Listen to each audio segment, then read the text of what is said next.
J'ai une très bonne question pour vous. Quelle est la différence entre faire partie de la famille d'Adam et faire partie de la famille de Jésus-Christ? Demeurez avec nous, la réponse va nous être donnée aujourd'hui même à l'émission À travers la Bible.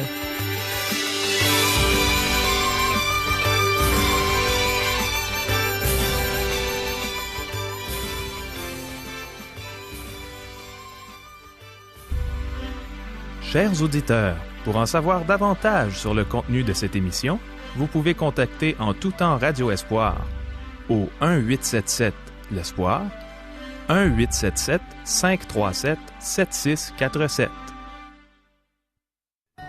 Bonjour, ici Caro. On a beaucoup de sujets à traiter aujourd'hui, mais ils tournent tous autour de la généalogie de Jésus-Christ. Voici des questions en rapport avec ces sujets. Est-il possible de trouver la personne de Jésus-Christ en lisant l'Évangile de Matthieu? Est-il important de lire les généalogies dans la Bible? Est-ce que Jésus-Christ est un descendant d'Abraham et de David? Est-ce que le trône de David lui revient? Est-il vrai que Christ est l'accomplissement des prophéties de l'Ancien Testament? Est-ce que toutes les parties de la Bible ont leur importance? Comment sommes-nous parvenus à faire partie de la famille d'Adam? Comment parvient-on à faire partie de la famille de Jésus-Christ? Pourquoi Rahab, la prostituée, a-t-elle été inscrite dans la généalogie de Jésus-Christ? Est-ce que Dieu abandonne ses enfants quand ils s'égarent? Les Saintes Écritures sont-elles toujours exactes? On aura beaucoup de réponses en peu de temps aujourd'hui. Le pasteur Régent Joly a ouvert sa Bible et les a toutes trouvées. Demandons à Dieu de nous aider à bien les comprendre. Prions. Merci pour ta parole, mon Dieu. Merci pour ces multiples sujets dans lesquels tu veux nous enseigner aujourd'hui. Parle à nos cœurs, aide-nous à être réceptifs, mon Dieu. On a besoin de toi. Amen. À toi, Régent. Merci, Caro. Chers amis, ce chapitre débute par la généalogie de Jésus-Christ et de son incarnation, c'est-à-dire sa naissance d'une vierge. La généalogie qui ouvre l'Évangile selon Matthieu ainsi que le Nouveau Testament est un des documents les plus importants de la Bible. Avant de poursuivre, allons dans la prière. Père céleste, ouvre nos yeux et notre cœur à ta parole, afin que nous puissions connaître la personne de Jésus-Christ intimement. Puissions-nous voir que c'est un livre qui révèle notre merveilleux Sauveur, notre Seigneur Jésus-Christ. Amen. Ainsi soit-il. Oui, que l'étude de ce livre puisse nous conduire à une révélation de la personne du Christ. Job a résumé le cri du cœur de l'Ancien Testament. Oh, si je savais où le trouver! Job, chapitre 23, verset 3. Le Nouveau Testament répond à cette question.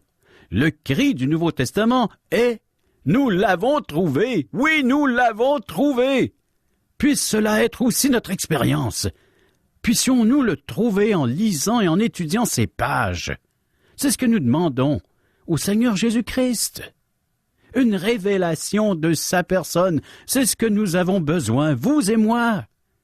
En abordant ce livre, le livre de l'Évangile selon Matthieu, nous remarquons qu'il débute par une généalogie. Nous avons la généalogie d'Abraham à David, ensuite de Salomon jusqu'à la captivité babylonienne, et finalement de la captivité à Joseph le charpentier. On peut trouver les généalogies ennuyeuses à lire, mais elles sont très importantes. Rappelez-vous nos études dans la Genèse.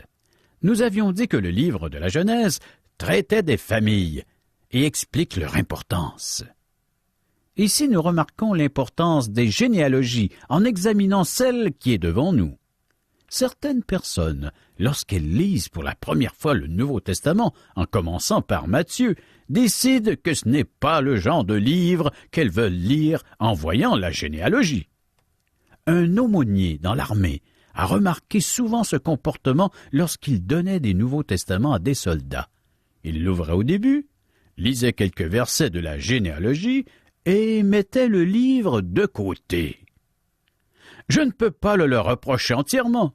Les 3 autres évangiles, celles de Marc, Luc et Jean, sont peut-être plus appropriés pour ceux qui ne sont pas familiers avec la parole de Dieu. Il faut faire preuve de sagesse en distribuant les Écritures, mais cela n'amoindrit pas l'importance de cette généalogie. La suite du Nouveau Testament repose sur l'exactitude de cette généalogie. Cette généalogie établit le fait que Christ est le descendant d'Abraham et de David. Jésus-Christ fait partie du peuple de Dieu car il est de la postérité d'Abraham. Le fait qu'il est de la postérité de David confirme que le trône lui revient. Les généalogies étaient très importantes pour les Juifs. Dans le livre d'Esdras, les Juifs qui revenaient de captivité devaient présenter leur généalogie pour servir au temple. Ils cherchèrent leur titre généalogique, mais ils ne les trouvèrent point. Ceux qui ne pouvaient pas prouver qu'ils étaient de la tribu de Lévi furent exclus du sacerdoce. Donc, la généalogie de Jésus-Christ était disponible afin qu'on puisse la consulter. Elle devait être disponible au temple, parce qu'Israël était une théocratie, la religion et l'État ne faisant qu'un. Donc, il devait être possible de consulter la généalogie de sa famille. Bien des affirmations de Jésus-Christ furent contestées, mais jamais sa généalogie. Il aurait été difficile de le faire, car sa généalogie était accessible pour fin de consultation. Ceci est important, car la généalogie place Jésus-Christ dans une position unique. Souvenez-vous que Jésus a dit que le berger entrait par la porte de la bergerie, mais que le voleur sautait la clôture. La bergerie est la nation d'Israël, et Christ n'y est pas entré par effraction. Il est entré par la porte principale. Christ naquit dans la lignée de David et dans la lignée d'Abraham. Matthieu démontre que Christ est l'accomplissement des prophéties de l'Ancien Testament. Et ce fait est un détail de cette démonstration et nous devons nous y arrêter. Les généalogies faisaient partie des registres publics dans le Temple jusqu'en l'an 70, au moment de la destruction du Temple et de la dispersion des Juifs. Les ennemis de Jésus ont amplement eu le temps de vérifier la généalogie de Christ et remarquer qu'elle est exacte. Ce n'est pas sur ce point qu'ils ont pu contester l'autorité de Jésus. C'est une raison pour laquelle la généalogie est importante. Dans ce chapitre, le premier chapitre de l'Évangile selon Matthieu enseigne que Jésus-Christ est né d'une vierge. Je ne m'oppose pas à ce que quelqu'un refuse de croire cela. C'est son droit. Cependant, je m'objecte à 2 choses. Premièrement, un prédicateur doit croire à cette vérité. Si un prédicateur ne croit pas que Christ est né d'une vierge, il devrait plutôt vendre de l'assurance. Qu'un incroyant refuse de croire que Christ est né d'une vierge ne me dérange pas. Je m'objecte aussi au fait que l'on affirme que la Bible n'enseigne pas que Christ est né d'une vierge. Vous pouvez refuser de croire que Christ est né d'une vierge, mais vous ne pouvez pas affirmer que la Bible ne le dit pas. Si vous dites que la Bible ne l'enseigne pas, vous étalez votre ignorance de celle-ci et de ce qu'elle affirme sur ce sujet, ou encore, vous refusez simplement de le croire. Matthieu et Luc l'enseignent. De plus, Luc était un médecin et son récit contient beaucoup de détails. Cette généalogie est importante pour plusieurs raisons. Même si je trouve certaines généalogies un peu ennuyeuses, ce n'est pas le cas de celle-ci. Lorsque J. Vernon McGee, l'auteur de ces textes, assistait à une conférence lorsqu'il était adolescent, il donna son cœur au Seigneur. Un matin, le conférencier a demandé aux jeunes combien d'entre eux avaient lu toute la Bible en 1 an. Personne ne leva la main. Il répéta la question une 2e fois. Il y avait entre 200 et 300 adolescents à cette conférence. Pas un seul se leva. Il répéta la question une 3e fois. Alors il demanda aux jeunes combien d'entre eux avaient lu toute la Bible. un jeune homme leva la main timidement. Il a dit « Je l'ai lu, mais seulement les parties intéressantes. Je n'ai pas lu les généalogies. » Tous ont ri, y compris le conférencier. Ce conférencier affirma ne pas les lire lui-même. Alors, J. Vernon McGee réalisa que si le Seigneur avait permis qu'elle soit publiée et imprimée, elle devait avoir une importance quelconque. Elle devait être lue. La généalogie devant nous est particulièrement importante. Elle conduit jusqu'à Joseph, alors que celle de Luc conduit jusqu'à Marie. Notez le premier verset. Lisons ensemble. Matthieu, chapitre 1er, verset 1er. Généalogie de Jésus-Christ, fils de David, fils d'Abraham. Le mot traduit généalogie, s'il était traduit littéralement du grec, serait le livre des générations de Jésus-Christ.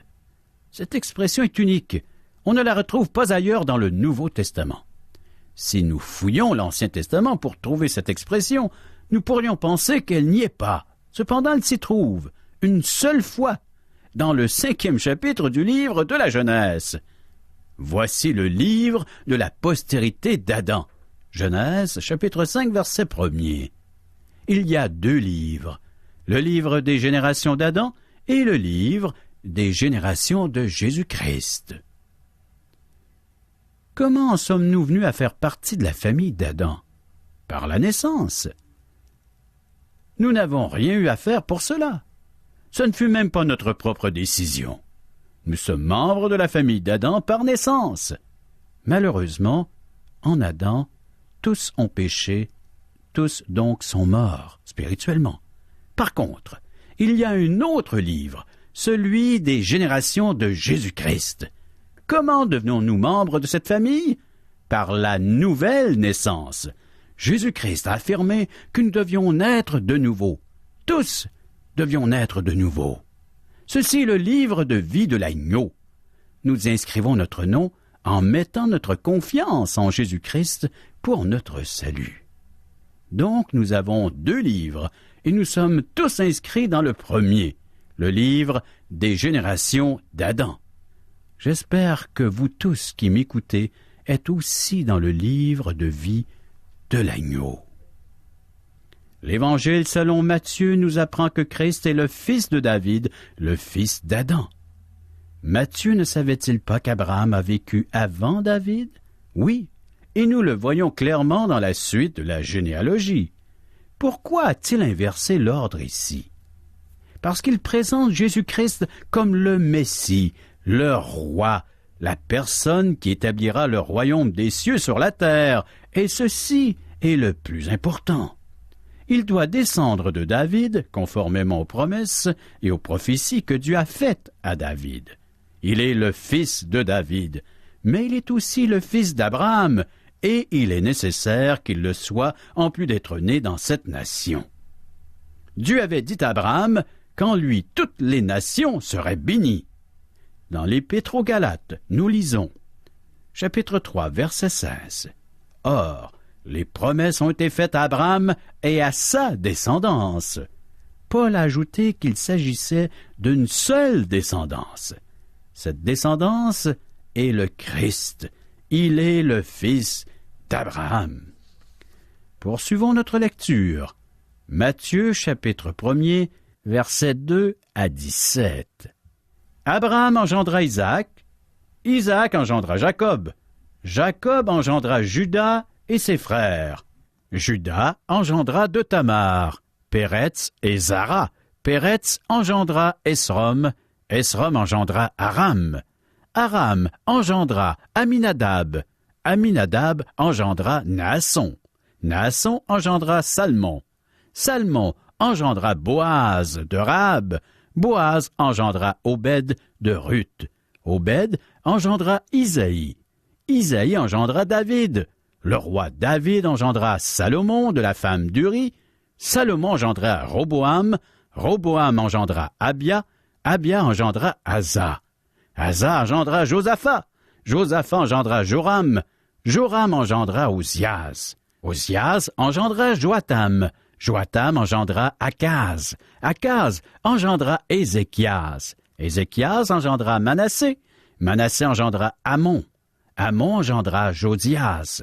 Josias engendra Jéconias et ses frères au temps de la déportation à Babylone. Après la déportation à Babylone, Jéconias engendra Salathiel. Salathiel engendra Zorobabel. Zorobabel engendra Abiud. Abiud engendra Eliakim. Eliakim engendra Azor. Azor engendra Sadoc. Sadoc engendra Hakim. Hakim engendra Éliud. Éliud engendra Éliazar. Éliazar engendra Mathan. Mathan engendra Jacob. Jacob engendra Joseph, l'époux de Marie de laquelle est né Jésus, qui est appelé Christ. Il y a donc en tout 14 générations depuis Abraham jusqu'à David, 14 générations depuis David jusqu'à la déportation à Babylone, et 14 générations depuis la déportation à Babylone jusqu'au Christ. Il y a 4 noms importants à souligner dans la portion que je viens de lire. Premièrement, il y a des noms de païens. C'est rare qu'on en trouve dans les généalogies, mais il y a des exceptions. La généalogie de David contient des païens. Il y a aussi le nom de 4 femmes. Les femmes n'étaient pas très considérées à l'époque. Les temps ont vraiment changé. Les femmes comptent beaucoup plus aujourd'hui. Si nous reculons de quelques décennies, les femmes prenaient le nom de leur mari. Aujourd'hui, elles conservent leur nom. La coutume a évolué. Aujourd'hui, les généalogies suivent le nom des hommes. Il arrive parfois que des hommes ont des noms si étranges qu'il serait peut-être préférable que le couple prenne le nom de la femme. Pourquoi prendre le nom de Stambologiski, alors que l'époux s'appelle Tremblay ou Bouchard? Tamar est le premier nom de femme à apparaître dans la généalogie. Rahab est le suivant. Rahab ne menait pas une vie exemplaire lorsque nous l'avons rencontrée, mais elle s'est convertie et elle est devenue une personne merveilleuse. Dans l'Épître aux Hébreux, chapitre 11, verset 31, nous lisons « C'est par la foi que Rahab, la prostituée, ne périt pas avec les rebelles, parce qu'elle avait reçu les espions avec bienveillance. Elle fut inscrite dans la généalogie de Christ parce qu'elle eut la foi. » Ensuite, nous remarquons le nom de Ruth, une personne remarquable. Elle était une femme exemplaire, mais la loi l'empêchait de faire partie du peuple de Dieu, car les Moabites et les Ammonites ne pouvaient pas en faire partie. Elle ne pouvait pas faire partie de l'assemblée. Mais un jour, Boaz remarqua la jeune femme qui glanait dans son champ. Il en tomba amoureux. Ce fut un coup de foudre. Les coups de foudre se produisent, mais soyez prudents. Ne vous épousez pas trop vite, si cela vous arrive. Fréquentez-vous pendant un bon temps pour vous connaître. Cependant, Boaz a aimé Ruth, et il l'a prise sous sa protection. Il l'a couverte de son manteau. Il a introduit une païenne dans l'assemblée d'Israël. Ruth lui a demandé pourquoi elle trouvait grâce à ses yeux. Nous pouvons nous demander la même question à l'égard de notre salut. Nous sommes pécheurs. Nous nous tournons vers Christ par la foi, et dans sa grâce merveilleuse, il nous sauve. Il y a une 4e femme mentionnée, mais pas par son nom. Le texte dit « la femme d'Uri ». Nous savons que c'est Bathsheba. Pourquoi le texte ne mentionne-t-il pas son nom? Bien, le grand pécheur dans cette histoire fut David. C'est David qui a payé très cher pour ce péché. Bathsheba se retrouve dans la généalogie parce que Dieu n'abandonne pas les siens lorsqu'ils pêchent. Les siens reviennent toujours à Dieu lorsqu'ils pêchent. Une brebis peut s'échapper de la bergerie, mais le berger va toujours à sa recherche. Il ramène toujours la brebis égarée. Dieu a ramené David dans sa bergerie. Ceci est une inscription du salut. Plusieurs noms sont omis de cette généalogie. Au verset 8, nous n'avons pas le nom d'Amatsia, ni celui de Joaz. Plus loin dans la généalogie, il en manque aussi d'autres.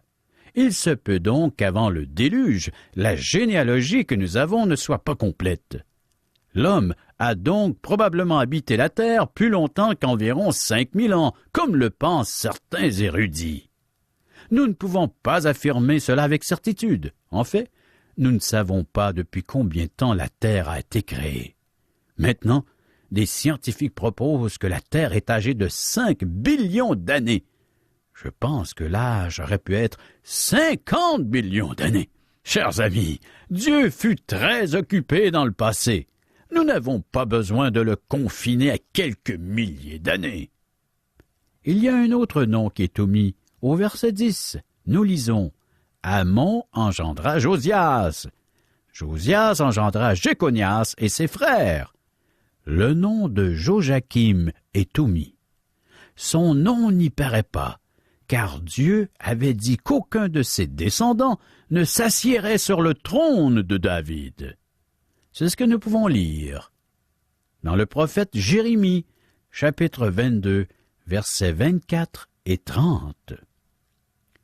« Je suis vivant, dit l'Éternel, quand Jéconia, fils de Joachim, roi de Juda, serait un anneau à ma main droite, je t'arracherai de là, ainsi parle l'Éternel. » Inscrivez cet homme comme privé d'enfant, comme un homme dont les jours ne seront pas prospères, car nul de ses descendants ne réussira à s'asseoir sur le trône de David et à régner sur Juda. À cause du péché de cet homme, sa descendance ne pourra pas monter sur le trône. Joseph fait partie de la postérité de Joachim. Puisque tout fils de Joseph était exclu du trône, Joseph ne pouvait pas être le père naturel de Jésus-Christ. Il pouvait seulement lui transmettre le titre légal au trône. En devenant l'époux de Marie, qui a donné naissance à Jésus, il pouvait lui transmettre le titre légal au trône. Comme Jésus devait faire partie de la postérité de David, il fallait que Marie descende aussi de David, mais par une lignée différente. Joseph fait partie de la lignée qui passe par Salomon. Et selon la généalogie que nous retrouvons cette fois dans l'Évangile selon Luc, Nathan était un fils de David et Marie fait partie de sa postérité. Ils sont donc tous deux montés à Bethléem pour s'inscrire au recensement, car ils étaient tous deux descendants de David. Dans Deutéronome, chapitre 23, verset 2, nous lisons « Celui qui est issu d'une union illicite n'entrera point dans l'assemblée de l'Éternel. Même sa 10e génération n'entrera point dans l'assemblée de l'Éternel. » La parole de Dieu mentionne qu'une personne issue d'un mariage interdit ne peut entrer dans l'assemblée avant la 10e génération. Mes chers amis, il y a exactement 10 générations entre Péretz, fils de Juda, et Tamar, et le roi David. Dieu a attendu 10 générations avant d'établir un roi de la lignée de Juda sur le trône d'Israël. Saül était un benjamite. L'exactitude de tous ces petits détails dans les généalogies confirme l'inhérence et l'inspiration des Écritures.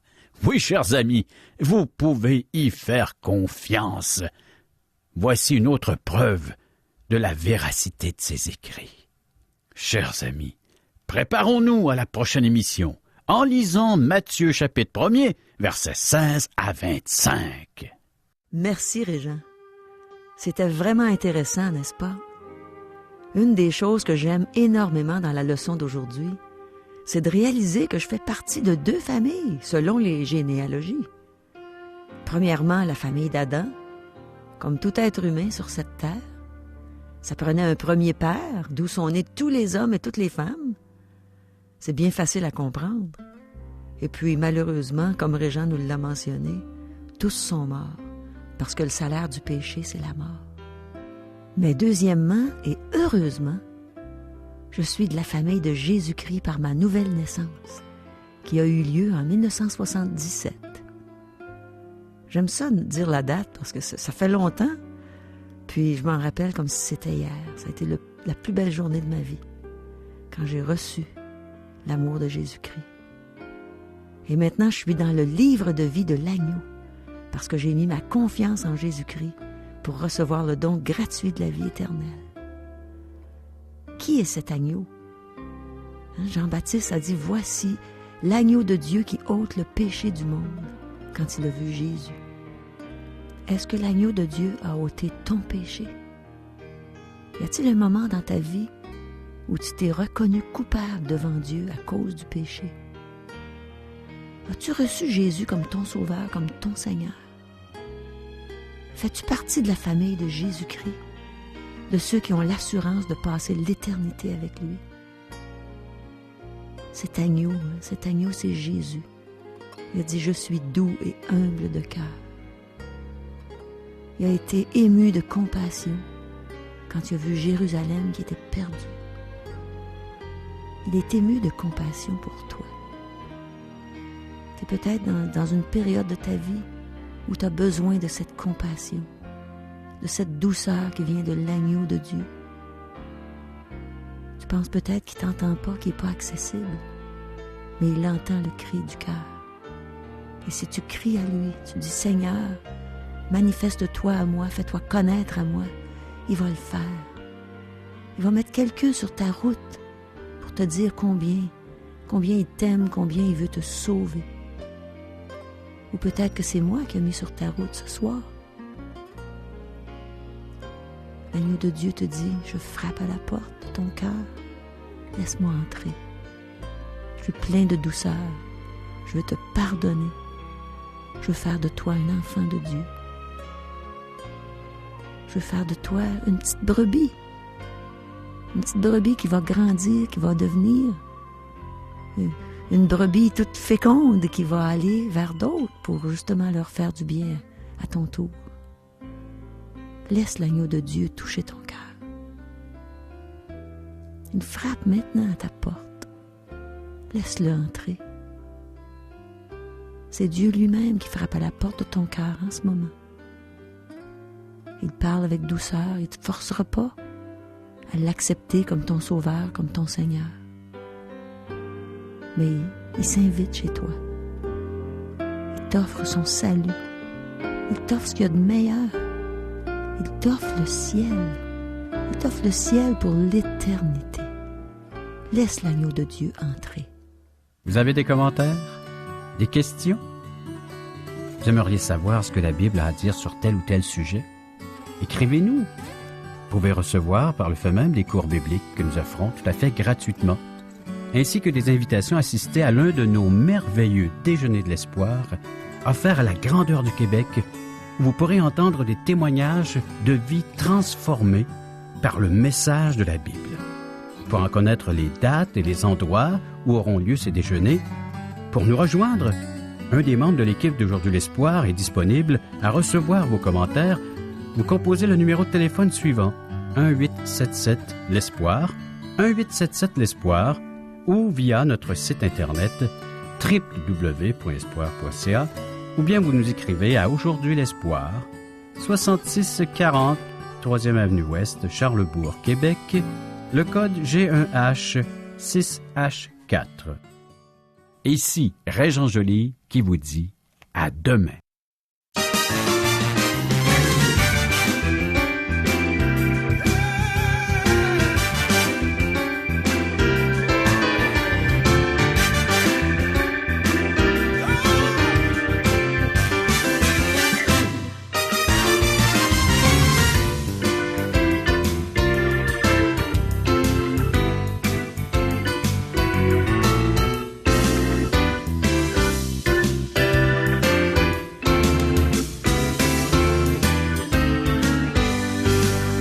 Cette émission vous a été présentée par Radio Espoir.